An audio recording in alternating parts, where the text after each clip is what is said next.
भारत की तरह ही मिस्र की सभ्यता भी बहुत पुरानी है और प्राचीन सभ्यता के अवशेष वहाँ की गौरव गाथा कहते हैं। यूँ तो मिस्र में कुल 138 पिरामिड है और काहिरा के उपनगर गीजा में 3, लेकिन सिर्फ गीजा का ग्रेट पिरामिड ही प्राचीन विश्व के 7 अजूबों की सूची में शामिल किया गया है। दुनिया के 7 प्राचीन अजूबों में से शेष यही एकमात्र ऐसा स्मारक है जिसे आज तक का कोई भी बड़े से बड़ा काल प्रवाह भी खत्म नहीं कर सका। मिस्र के पिरामिड वहाँ के तत्कालीन फैरो गणों के लिए बनाए गए स्मारक स्थल हैं, जिनमें राजाओं के शवों को दफनाकर सुरक्षित रखा गया है। इन शवों को आज की भाषा में मम्मी कहा जाता है। उन शवों के साथ खाद्यान्न, पेय पदार्थ, वस्त्र, गहने, बर्तन, वाद्य यंत्र, हथियार, जानवर एवं कभी कभी तो सेवक सेविकाओं को भी जिंदा ही दफना दिया जाता था। इस पिरामिड की कुल ऊंचाई 450 फुट है। 43 सदियों तक यह दुनिया की सबसे ऊंची संरचना रहा था, लेकिन 19वीं सदी में इसकी ऊंचाई का कीर्तिमान टूटा।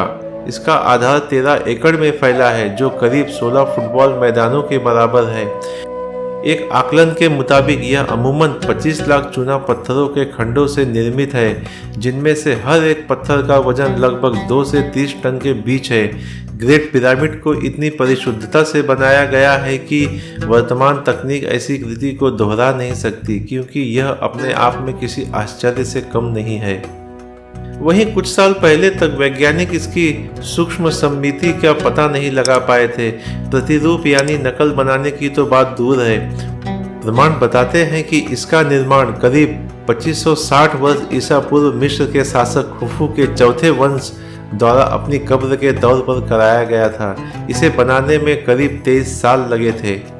मिस्र के इस महान पिरामिड को लेकर अक्सर यह सवाल उठाए जाते रहे हैं कि बिना मशीनों के, बिना आधुनिक औजारों के मिस्र वासियों ने कैसे इतने विशालकाय पाषाण खंडों यानी इतने बड़े बड़े पत्थरों के टुकड़ों को 450 फीट की ऊंचाई तक कैसे पहुंचाया होगा।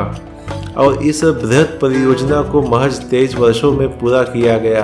पिरामिड विशेषज्ञ मर्मज्ञ इवान हेडिंगटन ने एक गणना कर हिसाब लगाया कि यदि ऐसा हुआ होगा तो इसके लिए दर्जनों मजदूरों को साल के लगभग 365 दिनों में रोजाना 10 घंटे काम करने के दौरान हर दूसरे मिनट में एक पत्थर के टुकड़े को रखना होगा। क्या ऐसा संभव था? और अगर यह मान भी लिया जाए तो क्या विशाल श्रम शक्ति के अलावा प्राचीन मिस्र वासियों को सूक्ष्म गणितीय और खगोलीय का ज्ञान रहा होगा? विशेषज्ञों के मुताबिक पिरामिड के बाहर पाषाण खंडों की इतनी कुशलता से तराशा और जोड़ा गया है कि जोड़ों के बीच में एक ब्लेड भी नहीं जा सकती। मिस्र के पिरामिडों के निर्माण में कई खगोलीय आधार भी पाए गए हैं, जैसे कि तीनों पिरामिड ओरियन राशि के 3 तारों के सीध में है। वर्षों से वैज्ञानिक इन पिरामिडों का रहस्य जानने के प्रयत्न में लगे हुए हैं, किंतु अभी तक कोई सफलता नहीं मिली। पिरामिड से संबंधित कुछ रोचक तथ्य। ग्रेट पिरामिड एक पाषाण कंप्यूटर जैसा है। यदि इसके किनारों की लंबाई, ऊंचाई और कोणों को नापा जाए तो पृथ्वी से संबंधित भिन्न भिन्न चीजों की आसानी से सटीक तरीके से गणना की जा सकती है। ग्रेट पिरामिड में पत्थरों का प्रयोग कुछ इस प्रकार से किया गया है कि भीतर का तापमान हमेशा स्थिर और पृथ्वी के औसत तापमान 20 डिग्री सेल्सियस के बराबर रहता है।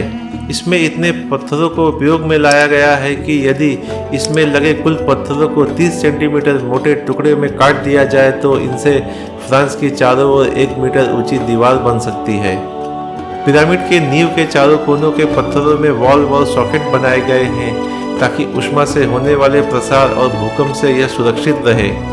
मिस्रवासी पिरामिड का इस्तेमाल वेधशाला, कैलेंडर, सनडायल और सूर्य की परिक्रमा में पृथ्वी की गति तथा प्रकाश के वेग को जानने के लिए किया करते थे। पिरामिड को गणित की जन्म कुंडली भी कहा जाता है, जिससे भविष्य की गणना बड़ी ही आसानी से की जा सकती है। वहीं कुछ लोग पिरामिडों में स्थित जादुई अथवा अलौकिक शक्तियां होने की भी बात किया करते हैं, जो कि मानव स्वास्थ्य पर शुभ और अशुभ प्रभाव डालता है।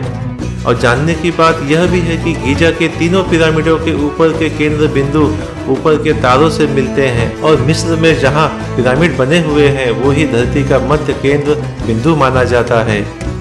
मिस्र के डंडेरा नाम की जगह पर एक प्राचीन मंदिर है, जिसे मिस्र वासियों ने अपने भगवान हैथोर के लिए बनाया था। इस मंदिर की दीवार पर एक चित्र बना हुआ है जो प्राचीन मिस्र में बिजली की उपस्थिति होने का संकेत दर्शाता है। इसे डंडेरा लाइट कहा जाता है और उस मंदिर को डंडेरा लाइट कॉम्प्लेक्स के नाम से आज भी जाना जाता है। आज भी हमेशा लोगों के जहन में एक ही सवाल पैदा होता है कि आखिरकार इसे बनाया कैसे होगा। इतने विशालकाय और ऊंचे पिरामिड को बनाने के लिए लाखों पत्थरों का इस्तेमाल किया गया है। वही अब एक रिसर्च में सामने आया है कि हजारों साल पहले नील नदी की धारा का इस्तेमाल करके औसतन 2 टन वजन वाले पत्थरों और दूसरी जरूरी सामग्रियों को जुटाया गया होगा। पुराने समय में न तो कोई मशीन थी न ही कोई खास टेक्नोलॉजी, लेकिन फिर भी इतने बड़े बड़े पिरामिड को कैसे बना दिया गया होगा। मिस्र की नील नदी की धारा का इस्तेमाल करके हुई पत्थरों की ढुलाई रिसर्च में सामने आया है कि इतने सालों में नील नदी की धारा बदल गई है और जिस धारा का इस्तेमाल पत्थरों को ढोने के लिए किया गया था वह खो गई थी। Proceedings of national academy of sciences नाम के जर्नल में प्रकाशित एक स्टडी में कहा गया है कि तब नदी काफ़ी ऊंचाई पर बहती थी और उसकी धारा आज से काफ़ी अलग हुआ करती थी। यही वजह रही होगी कि बिना गाड़ियों वाले उस समय में भी पत्थरों की ढुलाई में कोई खास समस्या नहीं उत्पन्न हुई। फ्रांस के एक कॉलेज के रिसर्च की टीम को इस बात के सबूत मिले हैं कि उन्होंने नील नदी की उस खुफू ब्रांच को खोज निकाला है जिसका इस्तेमाल किया गया है। इस टीम ने खुफू ब्रांच की जगह पर 30 फीट की गहरी खुदाई की। खुदाई में मिली चीज़ों की स्टडी करने से पता चला है कि उस समय की संरचना कैसी थी। यह भी पता चला है कि आज पिरामिड के आसपास जहां रेगिस्तान जैसा दिखता है आपको, वह इलाका पहले पानी से डूबा हुआ था। पत्थरों की ढुलाई की वजह से नील नदी की धारा धीरे धीरे बदल गई और यह इलाका सूख गया।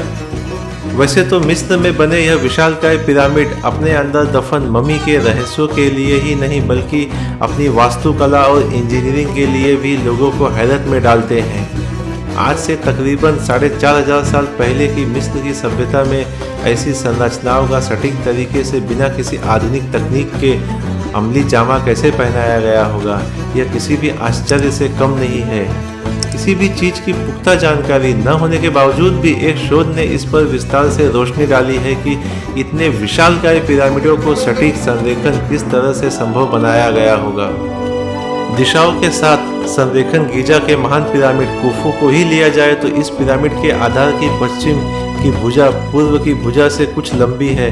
हर भुजा औसतन 138.8 मीटर की है, लेकिन हैरत की बात तो यह है कि ये कुछ ज़्यादा ही सटीकता से सीधी है। इनकी दशाओं के साथ संरेखन और अलाइनमेंट अपने आप में बहुत सटीक और बेहतरीन है।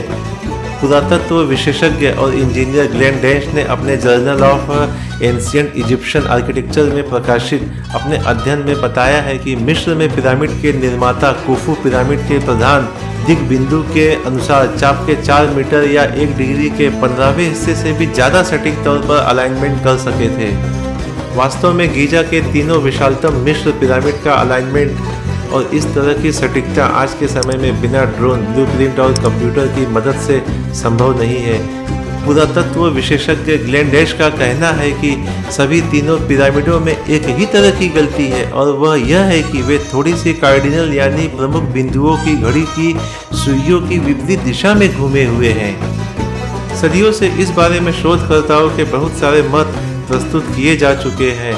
यह सब ऐसा कैसे किया होगा? इसमें अलाइनमेंट के लिए ध्रुव तारा की सहायता से लेकर सूर्य से आने वाली किरणों के कारण बनने वाली परछाइयों का भी उपयोग शामिल है, लेकिन फिर भी आज तक यह साबित नहीं किया जा सका कि यह अलाइनमेंट आखिर हासिल कैसे किया गया होगा।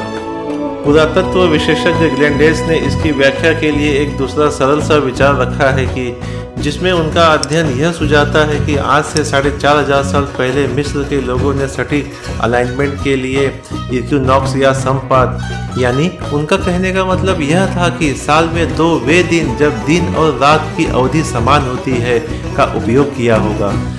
साल में 2 ही बार ऐसा मौका आ पाता है कि जब पृथ्वी की भूमध्य रेखा का तल सूर्य के डिस्क के केंद्र से होकर गुजर पाता है। लेकिन समपात या इक्विनॉक्स के मापन के अलाइनमेंट की पद्धति की संभावना को पहले नज़रअंदाज किया जाता रहा था, क्योंकि इसके बारे में यह माना जाता था कि इसमें पर्याप्त सटीकता नहीं होती है। ग्लेन डैश के काम ने यह दर्शाया है कि संपात की पद्धति कैसे काम कर सकती है। इसमें एक रोमन नाम की छड़ी का उपयोग होता है, जिसके लिए ग्लेन डैश ने यह प्रयोग करने के लिए दिनांक 22 सितंबर 2016 का दिन चुनकर उसकी परछाई का उपयोग किया और नियमित अंतराल पर पड़ने वाली परछाइयों का बारीकी से अध्ययन किया और उन बिंदुओं से बने वक्र के जरिए सटीक अलाइनमेंट हासिल किया, जिसके पूर्व से पश्चिम की ओर जाने वाली सटीक रेखा मिल सके। इसे इंडियन सर्किल पद्धति भी कहते हैं, लेकिन इस बात के कोई पुख्ता प्रमाण नहीं मिले हैं कि मिस्र के लोगों ने पिरामिड बनाने के लिए इसी पद्धति का ही उपयोग किया होगा। लेकिन इससे यह स्पष्ट जरूर हुआ है कि इस सरल पद्धति से पिरामिड जैसे विशाल पिंड बनाए जा सकते हैं।